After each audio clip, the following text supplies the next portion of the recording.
बिहार चुनाव के उपलक्ष्य में हमने यहाँ बिहार के कई जो कार्यकर्ता मित्र है, साथी है, उनसे ने मंत्रणा करके ये तय किया था कि एक यात्रा निकाली जाए और उसके का नाम हमने रखा था बदलो बिहार बनाओ नई सरकार। तो उसके तहत हम चंपारण से भागलपुर तक की ये यात्रा पर निकले हैं और विविध क्षेत्रों में, जिलों में, कमिश्नरियों में घूमकर मैं और मेरे साथी बिहार को में बदलाव लाने का संदेशा लेकर चल रहे हैं। सर, बिहार बदलने की बात आखिर क्यों आ रही है? क्या दिक्कतें हो रही हैं? मैंने जो देखा है इस यात्रा पे और उसके पहले भी, और जो सामाजिक कार्यकर्ताओं के साथ बात की, उसमें से ये स्पष्ट लग रहा था कि 20 साल के मुख्यमंत्री और विविध सरकारों के बाद भी बिहार में जो एक बदलाव आना चाहिए था, बिहार के गरीबों को जो एक उद्धार होना चाहिए था, वो दिख नहीं रहा है कहीं। बहुत विपरीत और कठिन परिस्थितियों में किसान और गरीबों की अवस्था मैंने देखी। और लोकतंत्र में बदलाव होना चाहिए। अगर लोकतंत्र में बदलाव नहीं होता तो लोकतंत्र कुंठित हो जाता है, और इसलिए हम बदलाव के लिए हिमायत कर रहे हैं। सर, अगर आप बदलाव की बात करते हैं तो कौन सी पार्टियां जो है इसको जो है सुचारू रूप से बिहार को चला सकते हैं?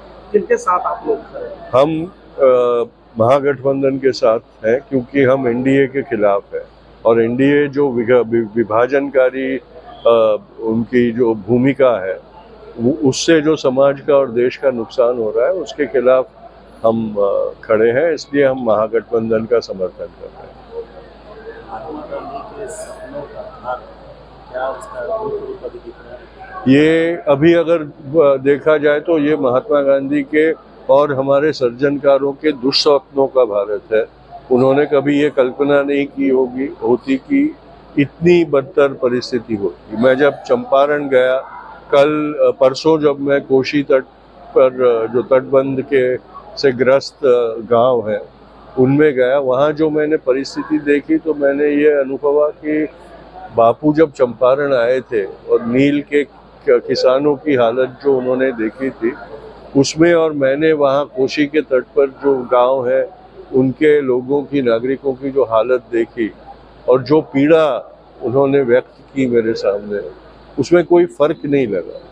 तो अगर आज़ादी के 75 से भी ज़्यादा सालों के बाद हमारे गरीब और किसानों की हालत वैसी ही यथावत रही है जो बापू के वक्त में थी, तो फिर हमने ये सोचना बहुत ज़रूरी है कि हमने क्या पाया, और इसलिए ये बदलाव की बात करना बहुत ज़रूरी है। सर, अगर सुशासन की बात करें तो नीतीश कुमार तो सुशासन का टमका लगा हुआ है, और आप कह रहे हैं कि बिहार की दुर्दशा खराब, तो इसमें नीतीश कुमार दोषी हैं या केंद्र में मोदी जी भी दोषी हैं? देखिए, सत्ता में जो होता है वो हालातों के लिए जिम्मेदार होता है, तो इसमें मोदी जी भी दोषी है, नीतीश कुमार भी दोषी है, क्योंकि दोनों के पास सत्ता है, एक के पास राष्ट्र की, दूसरे के पास राज्य की, और उन्होंने हमेशा डबल इंजन सरकारों की दुहाइयाँ दी है कि डबल इंजन सरकार होगी, हमारी सरकार राज्य में भी होगी तो विकास बेहतर होगा। और सब अगर यही विकास है, मोदी जी ने बिहार में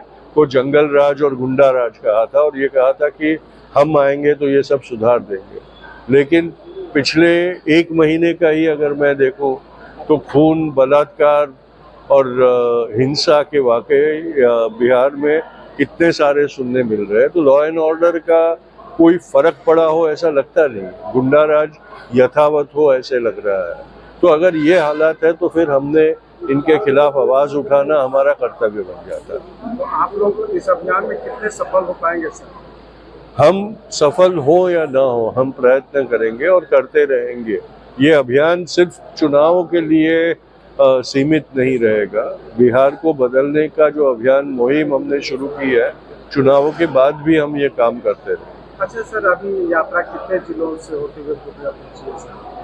अभी हम लोग 5 जिलों में से होके आए हैं, अभी एक बाकी है, कल परसों करेंगे, फिर वापस जाएंगे, और फिर अगस्त में वापस आके जो दक्षिण बिहार का प्रदेश बचा हुआ है उसमें फिर से हम करेंगे। हाँ। चुनाव के पहले एक बार बिहार पूरा घूमने का इरादा है। धन्यवाद।